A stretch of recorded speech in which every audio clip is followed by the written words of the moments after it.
आज का टॉपिक है वैद्युत अपघटनी विलयनों का चालकत्व, यानी कि कंडक्टेंस ऑफ इलेक्ट्रोलिटिक सॉल्यूशन। था कि वैद्युत अपघट्य के जो विलयन होते हैं उनमें विद्युत का चालन होता है, जिसके कारण आयन उत्पन्न होते हैं और इन आयनों की गति के कारण विद्युत धारा का प्रवाह होता है।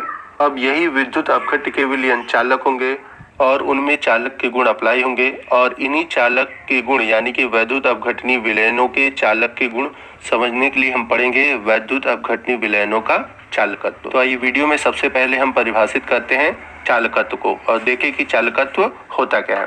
तो इसे यदि हम सरल शब्दों में परिभाषित करें तो इसकी परिभाषा होगी किसी चालक के विद्युत धारा प्रवाह की सहजता को उस चालक की विद्युत चालकत्व कहते हैं। तो यहाँ पर आपको एक शब्द दिखाई दे रहा है सहजता। सहजता का मतलब होता है आसानी से। तो जब कोई चालक विद्युत धारा का प्रवाह आसानी से करता है तो वो कहलाती है उस चालक की विद्युत चालकत्व। चालकत्व को हम कैपिटल जी या कैपिटल सी से प्रदर्शित करते हैं। यदि हम बात करें फार्मूले की तो इसका फार्मूला होगा G = 1/R, जहाँ पर G क्या है, चालकत्व है और R है प्रतिरोध। अब इस फार्मूले को हम समझते हैं। तो आप लोगों ने पढ़ा होगा इलेक्ट्रिसिटी में या फिर क्लास 10th में कि जो प्रतिरोध होता है वो विद्युत धारा को रोकता है, यानी कि जब प्रतिरोध बहुत अधिक होगा तो विद्युत धारा के प्रवाह में कठिनाई होती है। या फिर हम इसका उल्टा भी कह सकते हैं कि जब प्रतिरोध कम होगा तो किसी भी चालक में सहजता से विद्युत धारा का प्रवाह होता है, यानी कि प्रतिरोध जितना कम होगा उस चालक में विद्युत धारा का प्रवाह उतना ही आसानी से होगा। और अभी हम लोगों ने पढ़ा कि विद्युत धारा की सहजता से प्रवाह होना ही कहलाता है विद्युत चालकत्व। इस समीकरण के आधार पर हम चालकत्व की एक और परिभाषा दे सकते हैं। वो परिभाषा क्या होगी? विद्युत प्रतिरोध के व्युत्क्रम को हम विद्युत चालकत्व कहते हैं। तो ये भी परिभाषा हम चालकत्व की लिख सकते हैं। उम्मीद है आपको समझ में आ गया होगा कि चालकत्व किसे कहते हैं। तो देखिए, इस समीकरण का उपयोग हमें आगे भी करना है, तो इसलिए इसे हम समीकरण 1 मानेंगे। तो आइए चलते हैं हम अगले टॉपिक की ओर। अब बात करते हैं चालकत्व के मात्रक की। तो अभी हम लोगों ने फार्मूला देखा है G = 1/R, यानी कि चालकत्व बराबर 1 बटे प्रतिरोध। तो हम सभी जानते हैं कि प्रतिरोध का मात्रक होता है ओम, जिसे हम OHM से लिखते हैं या फिर हम इससे डिनोट कर सकते हैं। तो जब प्रतिरोध का मात्रक ओम है तो हमारा चालकत्व का मात्रक क्या होगा? ओम यूनिवर्स, या फिर हम इसे महो MHO भी कहते हैं, या फिर इसे सीमेंस भी कहा जाता है। महो क्यों कहा जाता है मैं ये भी बता देता हूँ, क्योंकि ओम का उल्टा होता है महो, इसलिए इसे महो भी कहा जाता है। और दूसरा मैंने बताया था इसका एक और मात्रक है सीमेंस, जिसे हम कैपिटल S से प्रदर्शित करते हैं और इसी मात्रक का हम अधिक यूज करते हैं क्योंकि यह एक SI मात्रक है। तो आप सीधा सीधा याद रखिए कि चालकत्व का मात्रक होता है सीमेंस। तो आइए चलते हैं हम चालकत्व के सूत्र को थोड़ा सा मॉडिफाई करते हैं ताकि जब न्यूमेरिकल क्वेश्चन आए तो हमें कोई प्रॉब्लम ना हो। तो क्लास 10th में हम लोगों ने एक फार्मूला पढ़ा था R = L/A। तो इस फार्मूले में R जो है प्रतिरोध है और जो L है सेल के दोनों इलेक्ट्रोड के मध्य की दूरी, यानी कि चालक की लंबाई है। तो यहाँ पर हम चालक की लंबाई नहीं लेंगे क्योंकि जब हम चालक की लंबाई लेते हैं तो तार की लंबाई नापते हैं, परंतु यहाँ पर हम क्या लेते हैं? विद्युत अपघटनी विलयन रखना है। तो यहाँ पर विलयन की तो कोई लंबाई होगी नहीं, तो हम यहाँ पर क्या करते हैं कि दोनों इलेक्ट्रोड के मध्य की दूरी को लेते हैं। आइए इसे इमेज के थ्रू समझते हैं। तो ये है हमारा एक विद्युत रासायनिक सेल जिसमें कि 2 इलेक्ट्रोड हैं और इलेक्ट्रोड को विद्युत अपघट्य में रखा गया है। यहाँ पर है हमारे 2 इलेक्ट्रोड के बीच की दूरी, जिसे हम L से प्रदर्शित करते हैं, और कैपिटल A है इलेक्ट्रोड का क्षेत्रफल। अब यदि हम इस प्रोपोर्शनल साइन को हटाना चाहें तो यहाँ पर हमारा एक नियतांक आएगा। तो जब नियतांक आएगा तो हमारा फार्मूला क्या होगा? तो नीचे फार्मूला लिखा है और यहाँ पर नियतांक आने पर आया है रो। तो हम फार्मूला लिखेंगे R = L/A। तो यहाँ पर रो एक नियतांक है जिसे हम बोलते हैं विशिष्ट प्रतिरोध। तो यहाँ पर हमें जो R का मान प्राप्त हो रहा है इसे हम रखेंगे समीकरण 1 में, और समीकरण 1 हम लोगों ने पढ़ा था G = 1/R। और अभी हम लोगों ने R की वैल्यू देखा कि R बराबर था ρL/A। तो जब हम R की वैल्यू रखेंगे तो हमारा फार्मूला हो जाएगा G = 1/ρL/A। अब इसे हम सॉल्व कर दें, यानी कि इस समीकरण को अगर हम सरल कर दें तो हमारा जो समीकरण प्राप्त होगा G = A/ρ × L। इस समीकरण में L क्या है, सेल के दोनों इलेक्ट्रोड के मध्य की दूरी, अभी जैसा कि हम लोगों ने पीछे देखा था, और A क्या था, इलेक्ट्रोड का क्षेत्रफल। और वही बात करें हम रो की तो उसे हम बोलते हैं विशिष्ट प्रतिरोध या फिर प्रतिरोधकता। यूपीएससी का निर्देश भी है कि आप विशिष्ट प्रतिरोध को प्रतिरोधकता कह सकते हैं। तो आगे हम लोग वीडियो में जानेंगे चालकत्व और विशिष्ट चालकत्व में क्या संबंध है, यानी कि relation between conductance and specific conductance. तो आपको ध्यान होगा कि विशिष्ट चालकत्व वाले वीडियो में हम लोगों ने एक फार्मूला पढ़ा था और वो फार्मूला था कप्पा इक्वल टू 1/ρ। तो यहाँ पर आपको के नुमा एक सिंबल दिख रहा है जिसे हम बोलते हैं कप्पा, और ये पी की तरह दिख रहा है सिंबल जिसे हम बोलते हैं रो। तो कप्पा को बोला जाता है विशिष्ट चालकत्व और रो को हम बोलते हैं विशिष्ट प्रतिरोध। और इस फार्मूले के आधार पर हम लोगों ने परिभाषा दिया था विशिष्ट चालकत्व की, और हम लोगों ने लिखा था कि विशिष्ट प्रतिरोध के व्युत्क्रम को विशिष्ट चालकत्व कहते हैं। तो यहाँ पर मैंने आपको विशिष्ट चालकत्व के बारे में बता दिया। अगर आपको डिटेल में जानना है तो आप पिछला वीडियो देख लीजिए। तो विशिष्ट चालकत्व के समीकरण को हम समीकरण 1 मानते हैं। और आज के इस वीडियो में हम लोगों ने एक और फार्मूला देखा था और वो हमारा फार्मूला था R equal to rho into L/A।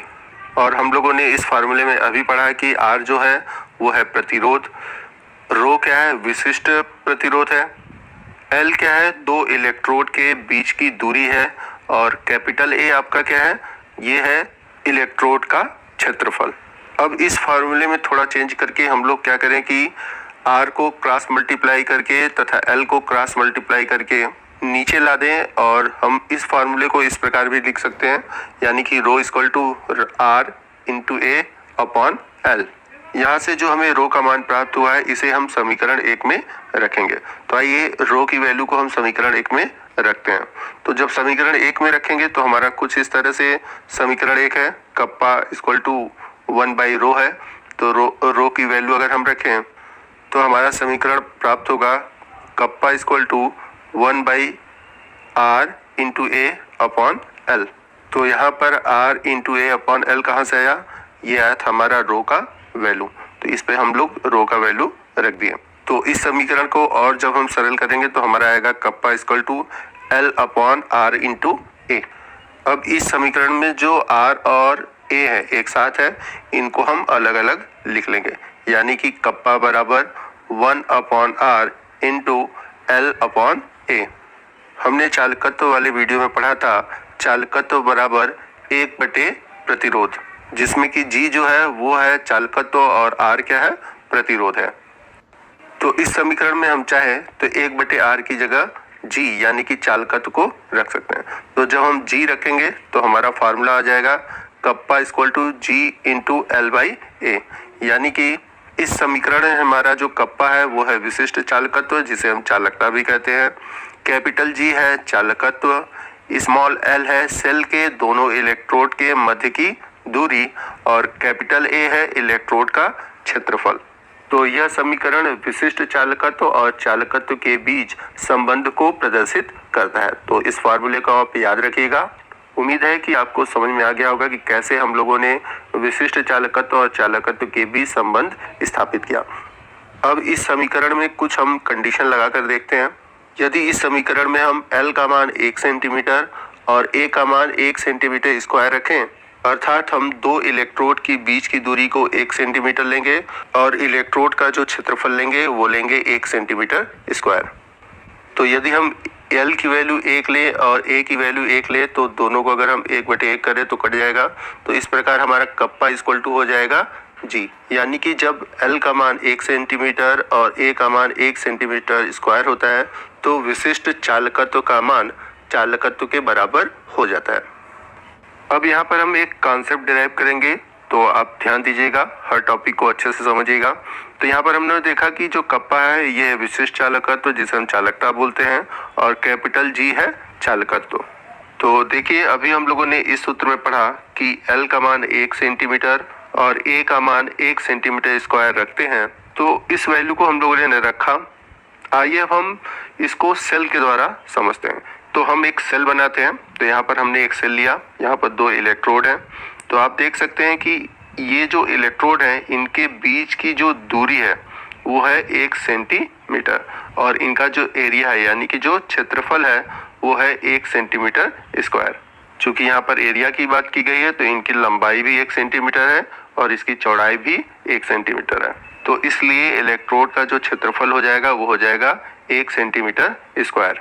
और जैसा कि मैंने बताया था कि इन दोनों इलेक्ट्रोड के बीच की दूरी को भी हम लोगों ने 1 सेंटीमीटर ले रखा है। अब यहाँ पर आप ध्यान दीजिएगा, आप सोचिए कि इसमें कितना विद्युत अपघट्य होगा जो कि इन दोनों इलेक्ट्रोड के बीच भरा होगा।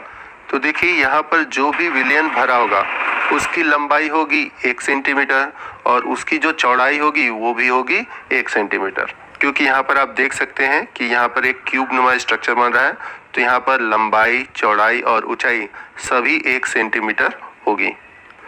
तो दोनों इलेक्ट्रोड के मध्य जो विद्युत अपघट्य भरा हुआ है उसका आयतन होगा 1 सेंटीमीटर क्यूब, यानी कि यहाँ पर हम जो L की वैल्यू है 1 सेंटीमीटर और जो एरिया है 1 सेंटीमीटर स्क्वायर लिए हैं, तो यहाँ पर हम कह सकते हैं कि जो हमारा विद्युत अपघट्य है वो है 1 सेंटीमीटर क्यूब, यानी कि हम 1 सेंटीमीटर क्यूब के आयतन का अगर विद्युत अपघट्य लेते हैं तो हमारा जो कप्पा है यानी कि जो विशिष्ट चालकत्व है वो चालकत्व के बराबर हो जाएगा, यानी कि कप्पा इक्वल टू हो जाएगा G। तो इस आधार पर हम कह सकते हैं कि जब भी हम कभी 1 सेंटीमीटर क्यूब विद्युत अपघट्य लेते हैं तो उसके लिए हम लिखेंगे विशिष्ट चालकत्व कप्पा बराबर चालकत्व कैपिटल G। अब यहाँ पर आप ध्यान दीजिएगा कि हम सभी जानते हैं कि 1 सेंटीमीटर क्यूब जो द्रव होता है वो 1 ml द्रव कहलाता है, या हम ऐसे भी कह सकते हैं कि 1 सेंटीमीटर क्यूब द्रव बराबर होता है 1 ml द्रव के। तो इस आधार पर हम कह सकते हैं कि 1 ml विद्युत अपघट्य के चालकत्व को उसकी चालकता कहते हैं।